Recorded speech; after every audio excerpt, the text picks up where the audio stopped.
Irrational, root 7 क्या है, irrational है। तो यहाँ पे चलिए इसका हम लोग यहाँ प्रूफ देखते हैं। हम यहाँ ले लेते हैं लेट रूट 7, इरेशनल नहीं रेशनल है, root 7 is a rational number. ये पॉसिबल तो नहीं है लेकिन पॉसिबल है तो मान लेते हैं, इफ इट पॉसिबल। अगर ये पॉसिबल है तो हमने क्या मान लिया कि रूट 7 जो है एक रेशनल नंबर। तो हम लिख सकते हैं कि भाई definition of rational number, rational number के डिफिनीशन से हम लोग क्या कर सकते हैं कि रूट 7 इक्वल टू में a by b where a and b belongs to integer and b not equal to 0। Rational number के डिफिनेशन जानते हैं ना कि rational number p by Q के फॉर्म में होगा, p q इंटीजर होंगे और q नॉट इक्वल टू 0, है ना। तो ये भी रेशनल तो इक्वल होगा। अच्छा, हम लोग ये भी मान लेते हैं कि a और b में कॉमन फैक्टर 1 के अलावा और कोई नहीं है। तो यहाँ पे लिख सकते हैं यानी a b में कॉमन फैक्टर 1 होने का मतलब है कि ये रेशनल नंबर का सिंपलेस्ट फॉर्म हो गया।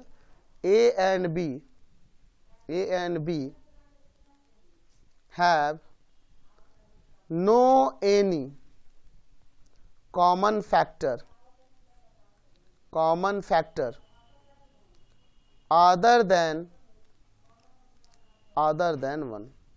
ठीक है, अब इसका स्क्वायर करते हैं बाई स्क्वायरिंग बोथ साइड। तो रूट 7 का स्क्वायर इक्वल टू में आ जाएगा a बाई बी का स्क्वायर, यानी आ जाएगा 7 इक्वल टू में a square by b square. इस बी स्क्वायर इधर लीजिए, 7 को इधर लाइए, तो बी स्क्वायर इक्वल टू में आ जाएगा a स्क्वायर बाई 7। a क्या था, इंटीजर था, इंटीजर का स्क्वायर इंटीजर में जब 7 से डिवाइड करेंगे तो हमें बी स्क्वायर, यानी कि b क्या है, इंटीजर है, और इंटीजर का स्क्वायर इंटीजर। तो हम लोग देख रहे हैं कि a स्क्वायर में 7 से डिवाइड करने पे हमें एक इंटीजर मिल जा रहा है। तो इंटीजर मिलने का मतलब यह हुआ कि a स्क्वायर 7 से कंप्लीटली डिविजिबल है, यानी कि लिख सकते हैं कि 7 डिवाइड्स a स्क्वायर। और जब a स्क्वायर को डिवाइड करते हैं तो a को भी डिवाइड करके हम लोग प्रॉपर्टी से पढ़े हुए हैं, 7 डिवाइड्स a। चलिए, तो 7 a को डिवाइड करे, इसका मतलब 7 उसमें एक फैक्टर है a का। तो यहाँ सपोज कर लेते हैं लेट a इक्वल टू में 7c।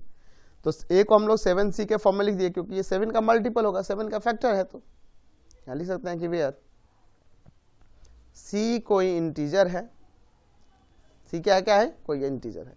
तो यहाँ से देखिए इसमें जब रखेंगे वैल्यू तो b स्क्वायर इक्वल टू में आ जाएगा a का वैल्यू 7c बाई 7, ऊपर स्क्वायर है, तो b स्क्वायर इक्वल टू हो जाएगा 49c स्क्वायर बाई 7। 7 से इसको काट सकते हैं 7 टाइम्स में, 7 को डिवाइड में ले जाइए उधर, तो b square by 7 equal to c square. तो इससे यहाँ क्या कंक्लूजन निकल रहा है कि b स्क्वायर आपका एक इंटीजर होगा और उसमें 7 से डिवाइड करने पे c क्या है, इंटीजर है।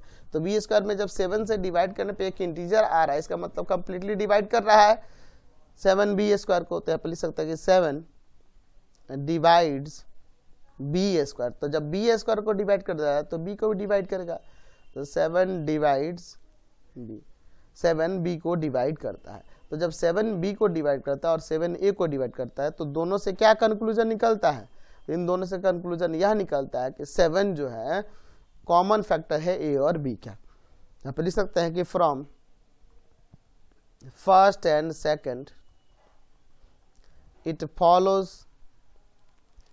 follows that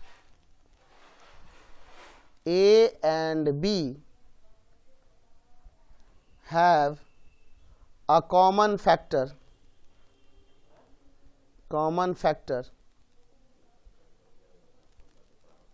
other than या फिर common factor 7 have a common factor 7। ए और बी में क्या है, कॉमन फैक्टर क्या है, एक 7 है।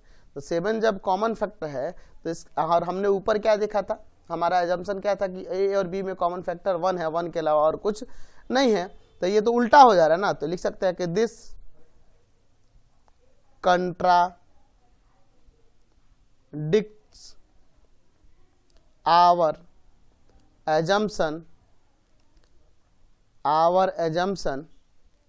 that A and B have no common factor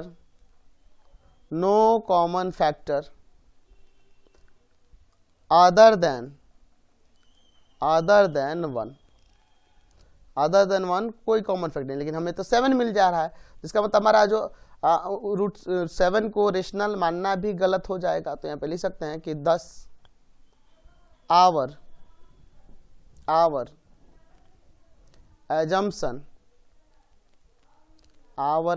assumption that root 7 is a rational number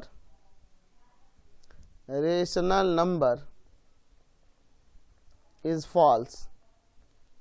तो जब ये रेशनल नंबर मानना गलत हो गया तो रेशनल नहीं तो क्या है, इरेशनल होगा। तो लिख सकते हैं कि hence root 7 is an irrational number।